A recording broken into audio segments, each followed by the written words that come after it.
Hey guys, Rob McGuire here, Agronomic Solutions Advisor for BASF and Xitavo.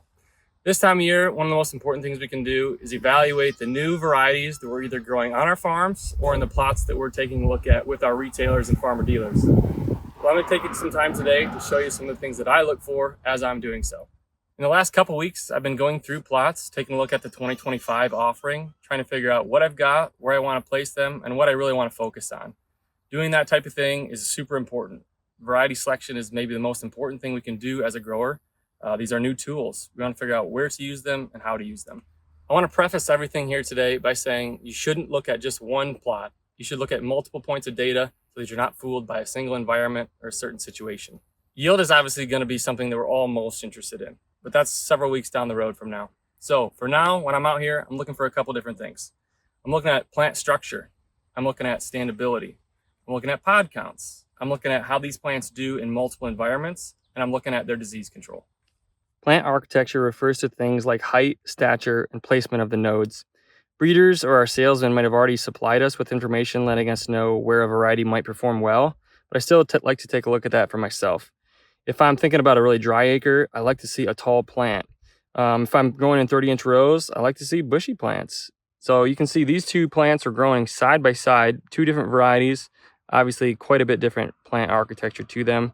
I might place them, I might plant heavier populations with one or the other depending on what I've got in that plant architecture. So that definitely dictates several things. As you're taking a look at a new variety, the standability is going to be the first thing you notice. It's kind of like your first impression of the bean. This is a bean that I've really liked the standability of this year. I look for good standability for highly productive acres, muck acres, and those types of places where beans can get tall. Performance across multiple environments is a really big deal. If you can find a bean that's going to handle multiple different water scenarios, drought scenarios, soil conditions, you've got a bean that's probably going to be pretty widely used. I really start to trust a bean when I've seen it do well in the wet environments and still hang in there in those drought environments. Especially if I see that bean in an ideal situation, hang in there with the best of them. So if I can find versatility with top end, we're really talking at that point. I'll add to that this year has been really wet depending on where you're at and really dry depending on where you're at. So it helps you learn quicker. So get out there in these extreme years. You can learn a lot from them. For pod count, I try not to get too hung up on this, but it definitely does have a correlation with yield. So I do take a look at it. Sometimes you'll find a bean that this time of year doesn't look to be standing that well, but you pull the plants back and you immediately realize why that is. It'll be loaded with pods. I've seen beans stand back up after leaf loss a little bit to help mitigate that issue. So I might have impacts on my standability thoughts just based on what the pod counts are.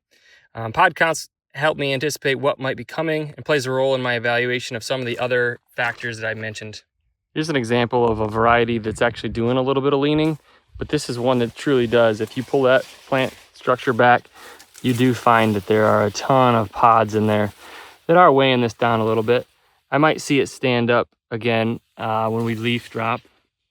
This time of year, I'm typically looking for brown stem rot, SDS, Phytophthora, or white mold, maybe even frog eye leaf spot in some places. These plots a lot of times will have been taken care of really well. So you'll have a fungicide or maybe even two applied. So those foliar diseases, I'm not usually finding a bunch of. If I do, it's probably a watch out.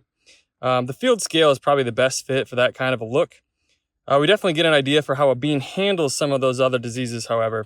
So breeders and researchers are probably placing these beans in trials that are actually inoculated for some of those diseases.